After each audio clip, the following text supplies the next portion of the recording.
کہ ایک بہت بہترین سکیٹر تھا جسے کہ اپنی سکیٹنگ پر ٹھیک طریقے سے مان تھا۔ ایک بار وہ سکیٹنگ کے لیے ایک ٹھیک علاقے میں گیا کہ میں وہاں پر جاؤں اور جا کے وہاں پر سکیٹنگ کروں، جہاں پر بہت زیادہ برف ہو، اور یہ برف کے اوپر جب سکیٹنگ کرتے ہیں تو اس کو وہ بہت انجوائے کرتے ہیں، اور یقیناً اس کے لیے پہلے اس کی ایک تعلیم ہوتی ہوگی، اور جو بندہ اس کو اس پر گرفت حاصل ہو پھر وہ بندہ سکیٹنگ کرتا ہے۔ ایسے ایک بہت مشہور و معروف سکیٹر سکیٹنگ کر رہا تھا تو اچانک سکیٹنگ کرتے کرتے اس کا پاؤں سلپ ہو جانے کے باعث وہ گرتا ہے، اور جیسے وہ پاؤں سلپ ہونے کے باعث گرتا ہے اور گرتا گرتا مختلف قسم کے معاملات سے گزرتا ہوا، مختلف قسم کی بازیاں کھاتے ہوئے گرتا ہوا جاتا ہے اور پکارتا ہے کہ مطلب مجھے بچایا جائے۔ اچانک اس کے ذہن میں خیال آتا ہے کہ مجھے دعا کرنی چاہیے۔ وہ خدا سے دعا کرتا ہے کہ خدا مجھے بچا اس سے پہلے کہ میں ہلاک ہو جاؤں۔ اچانک اس کے ہاتھ میں ایک درخت آ جاتا ہے۔ جیسے ہی اس نے دعا کی اس کے ہاتھ میں ایک درخت آ جاتا ہے اور اس درخت کو پکڑتا ہے، اور جب وہ دیکھتا ہے کہ زمین ابھی بہت دوری پہ ہے، یقیناً ہم جب اونچائی سے دیکھیں ڈولان کی طرف تو وہ ہمیں بہت زیادہ لگتی ہے، تو وہ پھر سے دعا کرتا ہے کہ یہ کیا، یہ تو میں مطلب ابھی درمیان میں ہوں، میں تو ابھی زمین تک نہیں پہنچا۔ وہ دعا کرتا ہے کہ خدا مجھے بچا۔ وہاں پر سے ایک شخص گزرتا ہوا اس تک پہنچتا ہے اور اس سے پوچھتا ہے کہ کیا بات ہے۔ وہ کہتا ہے کہ میں بچنا چاہتا ہوں۔ اسے پوچھتے ہیں کہ بچنا چاہتے ہو؟ کہتا ہے یقیناً میں بچنا چاہتا ہوں۔ اسے کہتے ہیں کہ یہ درخت کو چھوڑ دو۔ وہ بندہ پریشان ہو جاتا ہے کہ میں درخت کو چھوڑوں گا تو میں تو مر جاؤں گا، میری ٹانگیں ٹوٹ جائیں گی۔ وہ اس کی بات نہیں مانتا، وہ شخص چلا جاتا ہے اور پھر دوبارہ سے دعا کرتا ہے، لیکن وہ شخص جا چکا ہے۔ اب یہاں پر سنو فالنگ ہو رہی ہے اور بہت زیادہ برف باری ہے، اور ایسے ہی رات گزرتی ہے اور دن ہو جاتا ہے۔ جب دن ہو جاتا ہے تو وہاں پر اس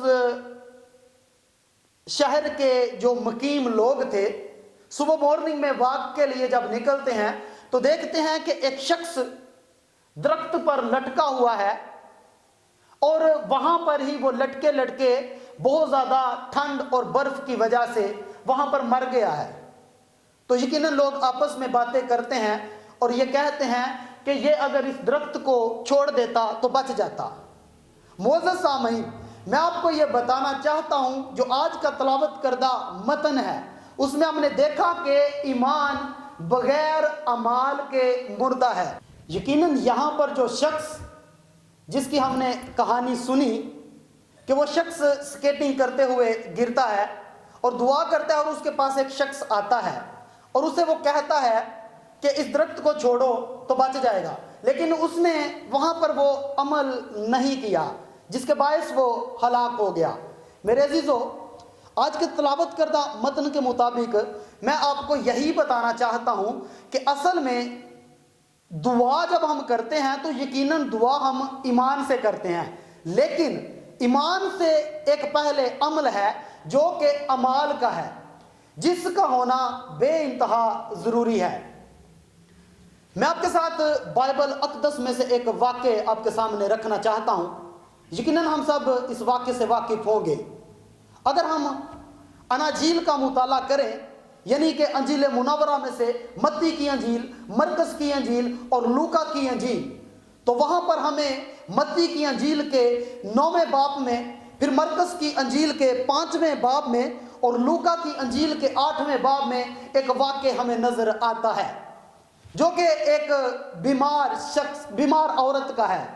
وہ عورت جو کہ 12 برس سے بیمار تھی، اور اس کی بیماری یہ تھی کہ اسے 12 برس سے خون جاری تھا، اور وہ کئی طبیبوں سے اپنا علاج کروا چکی، لیکن وہ شفا یاب نہ ہوئی۔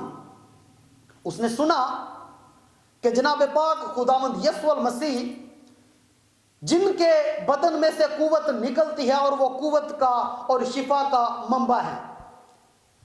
اور وہ عورت یقیناً اس کا یہ ایمان ڈیویلپ ہوا.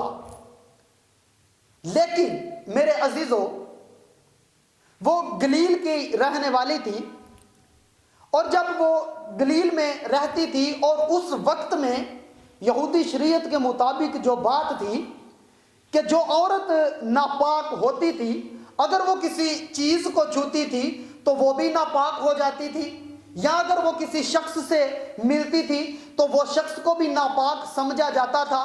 اور جو اس کی بیماری تھی اس کے باعث اسے بہت اکیلے رہنا پڑتا تھا. یقیناً وہ ایک کرب کی زندگی گزار رہی تھی.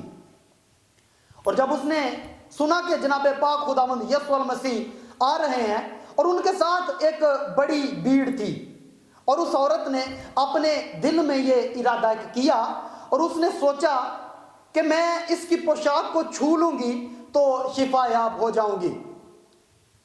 میرے عزیزو، میں آپ کی توجہ اس عورت پر مرکوز کروانا چاہتا ہوں. وہ عورت ڈری اور کانپتی ہوئی جناب پاک تک پہنچنے کی کوشش کرتی ہے، کیونکہ اگر کسی شخص کو وہاں پر پتہ چل جاتا کہ یہ عورت ناپاک ہے تو وہ یقیناً اس کو سنسار کرتے یا مارتے یا اس کو لعن طعن کرتے. اس عورت نے ایک رسک لیا اور اس ایمان میں آگے بڑھتے ہوئے وہ اس بھیڑ میں چلی جاتی ہے. جیسے وہ اس بھیڑ میں پہنچتی ہے تو معزز سامعین، میرے اور آپ کے نجات دہندہ جناب پاک خداوند یسوع المسیح کی پوشاک کا جب وہ کنارہ چھوتی ہے تو وہ جٹ سے شفا یاب ہو جاتی ہے. معزز سامعین، اس واقعے سے میں جو آپ کے ساتھ بات کرنا چاہتا ہوں تلاوت کردہ متن کی روشنی میں کہ ایمان بغیر اعمال کے مردہ ہے. میرے عزیزو، جیسے ہم نے دیکھا کہ وہ سکیٹنگ کا ماہر بندہ، اس نے ایمان سے دعا کی اور یقیناً اس کے ہاتھ میں درخت بھی آیا، لیکن اس نے عمل نہیں کیا تو وہ ہلاک ہو گیا. لیکن یہاں پر ہم یہ جو 12 برس کی بیمار عورت کو دیکھتے ہیں، اس نے ایمان لایا اور ایمان کے ساتھ آگے بڑھی، لیکن اس کا وہ آگے بڑھنا اور اس کا وہ آگے جانا اس کا عمل تھا. میرے عزیزو، میں جو آپ سب سے بات کرنا چاہتا ہوں وہ یہی ہے کہ ایمان بغیر اعمال کے مردہ ہے. ہم سبھی اپنی اپنی زندگیوں پر غور کر سکتے ہیں کہ یقیناً ہم سب ایماندار ہیں، اور ہم اپنی اپنی زندگیوں میں یہ جانچ سکتے ہیں اور دیکھ سکتے ہیں کہ کیا ہم صرف ایماندار ہیں یا ہماری زندگی میں عمل بھی ہے، کیونکہ عمل کا زندگی میں ہونا انتہائی ضروری ہے. اگر ہماری زندگی میں عمل نہیں ہے تو ہمارا ایمان بیکار ہے. اور بائبل اقدس یہ یعقوب کا عام خط اس بات کی شہادت 2 باب کی 17ویں آیت میں دیتا ہے. میرے عزیزو، میں چاہتا ہوں کہ آج کے تلاوت کردہ متن کی روشنی میں ہم سبھی اپنی زندگیوں پر غور کریں، اور جو کہ ہمارا درمیانی جناب پاک خداوند یسوع المسیح ہے، ہم اس پر ایمان رکھتے ہیں، لیکن ہم اپنی زندگی میں عمل سے اس بات کو ثابت کریں. اور عمل جو ہے ہمارے وہ ممکن ہے ہماری زندگی دعائیہ زندگی ہو، ہماری زندگی روزہ رکھنے والی زندگی ہو، اور ہماری زندگی مختلف قسم کی لعن طعن اور گالیاں بکنے سے پاک ہو، اور سب سے بڑھ کر کہ خدا کا زندہ کلام جو کہ خدا کا الہام ہے، ہم سب اس کا ڈیلی مطالعہ کرنے والے ہوں اور اس پر عمل کرنے والے ہوں. خداوند آپ سب کو آج کے کلام کے وسیلہ سے برکت دے.